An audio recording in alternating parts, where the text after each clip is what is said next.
Mission Abhyuday दैनिक प्रार्थना सभा poster पर आधारित इस वीडियो में आज का शब्द, सुविचार, पहेली, इतिहास, आज का विशेष, प्रश्नोत्तरी एवं बाल गीत जैसे रोचक और ज्ञानवर्धक कार्यक्रमों का समावेश होता है, जिसे प्रतिदिन उत्तर प्रदेश के बेसिक शिक्षा विभाग में कार्यरत 100 प्रेरित शिक्षकों द्वारा तैयार किया जाता है। इसे सुने, सराहें, शेयर करें और अपने बच्चों को सुनाएं। धन्यवाद। Good morning students. Mission Abhyuday की मॉर्निंग असेंबली में मैं मनीषा रानी डिस्ट्रिक्ट फिरोजाबाद से आपके लिए लेकर आई हूँ thought of the day. Work is always antidote to depression.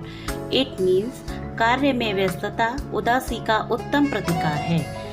बच्चों, कभी कभी हमारे जीवन में ऐसे क्षण आ जाते हैं जब हमारा जीवन उदासी, दुख और निराशा से इस प्रकार घिर जाता है कि हमें नहीं समझ आता क्या करना चाहिए।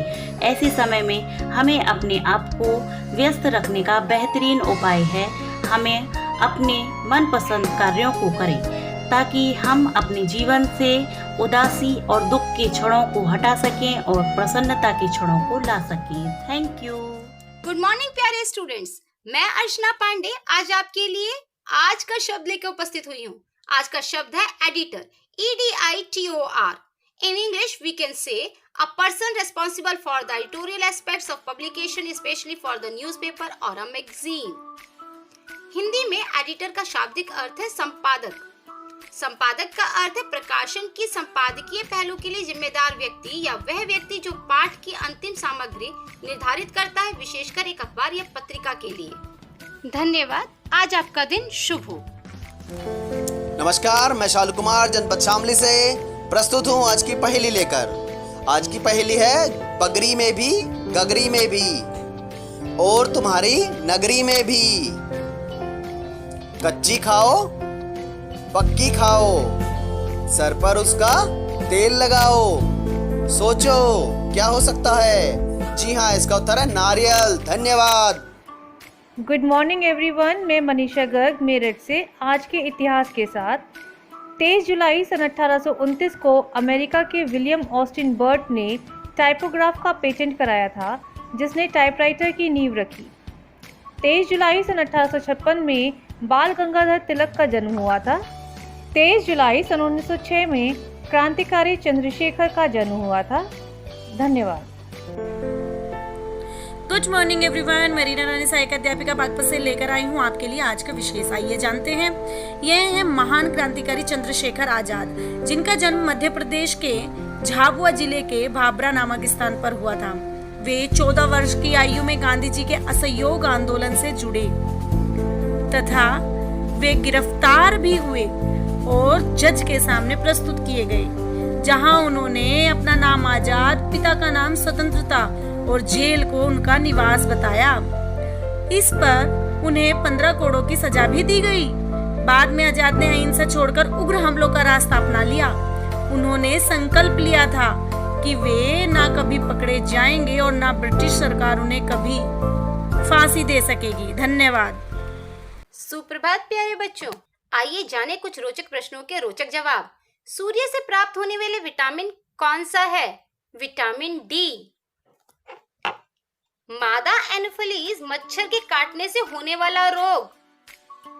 मलेरिया। टेलीफोन का आविष्कार किस महान वैज्ञानिक द्वारा किया गया? Alexander Graham bell. प्रकाश की गति कितनी होती है? 3 लाख किलोमीटर पर सेकेंड।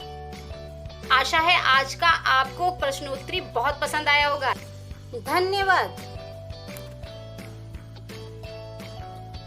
नमस्कार, मैं ममता अग्रवाल प्राथमिक विद्यालय नारंगपुर मेरठ आपके सामने आज की कहानी जैसे को तैसा लेकर उपस्थित हूँ। नदी किनारे एक जंगल में एक ऊंट और एक धूर्त सियार की मित्रता थी। एक दिन सियार ने ऊंट से नदी पार करके मक्का के खेत में चलकर मक्का खाने की इच्छा जताई। ऊंट ने समझाया, नहीं, हमें चोरी नहीं करनी चाहिए। तब सियार बोला, चोरी कैसी? वो खेत तो मेरे एक मित्र का ही है। तब ऊंट ने अपनी पीठ पर बिठाकर सियार को नदी पार कराई और दोनों खेत में मक्का खाने पहुंच गए।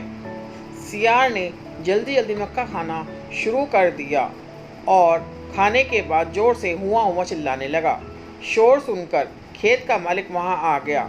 सियार तो भाग गया मगर ऊँट की अच्छे से पिटाई हुई। लौटते हुए जब सियार ऊँट की पीठ पर बैठा था तो बीच नदी में पहुंचकर ऊँट बोला, मुझे तो लौटने का मन कर रहा है, और वहीं नदी के बीच में लोट लगाने लगा। सियार ने बहुत समझाने की कोशिश करी मगर ऊँट ने एक ना सुनी। सियार बेचारा डूब डूब कर अधमरा हो गया और किसी तरह किनारे पहुंचा। जिसने भी ये कहानी सुनी उसने यही जवाब दिया, जैसे को तैसा। धन्यवाद। शुभ प्रभात। बारी है कविता की और बच्चों आज इसमें हम ईश वंदना करेंगे। चमक रहा है तेज तुम्हारा बनकर लाल सूर्य मंडल, फैल रही है कीर्ति तुम्हारी बनकर के चांदनी धवल, चमक रहे हैं लाखों तारे बन तेरा श्रृंगार अमल, चमक रही है किरण तुम्हारी चमक रहे हैं सब जल थल, हे जग के प्रकाश के स्वामी जब सब जग दमका देना, मेरे भी जीवन के पथ पर कुछ किरणें चमका देना। धन्यवाद। नमस्ते, मैं अमिता जायसवाल सहायक अध्यापिका फूलपुर प्रयागराज से लेकर प्रस्तुत हूँ आज का कोरोना विशेष। तो बच्चों, जैसा कि आप लोग जानते हैं कि कोरोना वायरस एक जानलेवा महामारी बन चुका है, जिससे बचने के लिए हमें कुछ उपाय करने पड़ेंगे, जैसे खांसते और छींकते समय अपने मुंह और नाक को अच्छी तरह से ढक कर रखें। खांसी, बुखार और जुकाम के लक्षण होते हैं डॉक्टर के पास जाए। दिन में कई बार साबुन से हाथ धोए। चेहरे और आँखों को हाथों से बार बार छुए नहीं। घर से बाहर निकलते समय मास्क और सैनिटाइजर का प्रयोग करें। एक दूसरे से कम 6 फीट की दूरी यानी सोशल डिस्टेंसिंग का पालन करें, जिससे बीमारी थम जाए। हरी सब्जी, विटामिन सी युक्त खाद्य पदार्थों और गर्म पानी का प्रयोग करें। और हाँ, सबसे ज़रूरी बात, कोरोना से बचना है तो नमस्ते अपनाएं। नमस्ते।